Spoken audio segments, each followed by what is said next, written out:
5 સપ્ટેમ્બરથી 18 સપ્ટેમ્બર 2024નું સાપ્તાહિક રાશિફળ જોઈશું આ વિડીયોમાં। સૂર્યનો કન્યા રાશિમાં પ્રવેશ તમારા માટે કેવો રહેશે? આ પખવાડિયામાં બુધ સિંહ રાશિમાં 4 સપ્ટેમ્બરના રોજ, જ્યારે સૂર્ય મહારાજ 16 સપ્ટેમ્બરે કન્યા રાશિમાં અને 18 સપ્ટેમ્બરે કલા, શૃંગાર, ભોગ વિલાસના ગ્રહ શુક્ર પોતાની જ રાશિ તુલામાં પ્રવેશ કરશે। રાશિ મુજબ ગ્રહ ગોચરની અસર જોઈએ। હવે જોઈએ મેષ રાશિ। નાની નાની ખુશી પ્રાપ્ત કરી શકો, પરિવાર સાથે આનંદ માણી શકો, મુસાફરી થાય, પ્રોપર્ટી અંગે યોગ્ય નિર્ણય લઈ શકો, જમીન, મકાન, વાહન, સુખ સારું રહે, માતાની સેવા કરવાથી, સરપ્રાઈઝ ગિફ્ટ આપવાથી વધુ સારું કરી શકશો। ત્યારબાદ જોઈશું વૃષભ રાશિ। તમારા વિચારોને અમલમાં મૂકી શકો, ભાઈ ભાંડુનું સુખ રહે, રચનાત્મક પ્રવૃત્તિ કરી શકો, નવા કાર્યમાં આગળ વધી શકો, સાહસથી સિદ્ધિ પ્રાપ્ત થાય, આગળ વધવાની તક મળે, તમારા કૌશલ્યથી કાર્ય સિદ્ધિ થાય। ત્યારબાદ જોઈશું મિથુન રાશિ। કાર્યમાં એક નવી શરૂઆત થતી લાગે, તમારા સૌમ્ય વાણી વર્તનથી અટકેલા કાર્ય પૂર્ણ કરી શકો, ભાગીદારીમાં કાળજી રાખવી પડે, આર્થિક બાબતોમાં મધ્યમ રહે,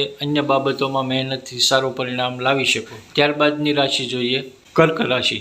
સત્તાના સૂત્રો હાથમાં આવે, ખુદના માટે સમય કાઢી શકો, તમારા વ્યક્તિત્વનો વિકાસ થાય, યશ પ્રતિષ્ઠા પ્રાપ્ત થાય, ઘણા વણ ઉકેલ પ્રશ્નોના જવાબ મેળવી શકશો, તમામ મોરચે તમે સારી રીતે આગળ વધી શકો।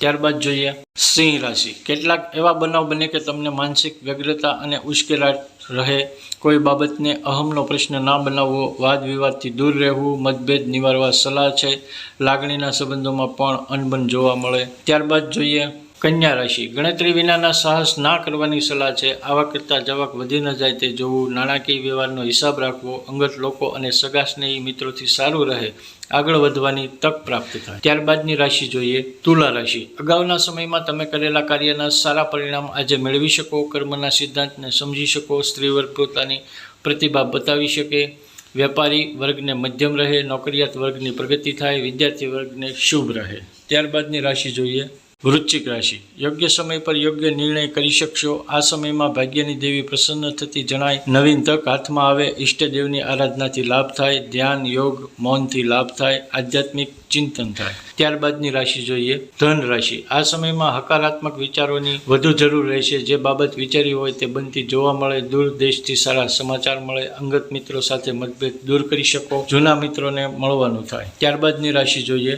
મકર રાશિ। જાહેર જીવનમાં ધ્યાન આપી શકો, આંતરિક સંબંધોમાં સારું રહે, મનની વાત વ્યક્ત કરી શકો, કૌટુંબિક અને સામાજિક રીતે આગળ વધી શકો, તમે કરેલા કાર્યના સારા પરિણામ મેળવી શકો, યશ પ્રતિષ્ઠા પ્રાપ્ત થાય।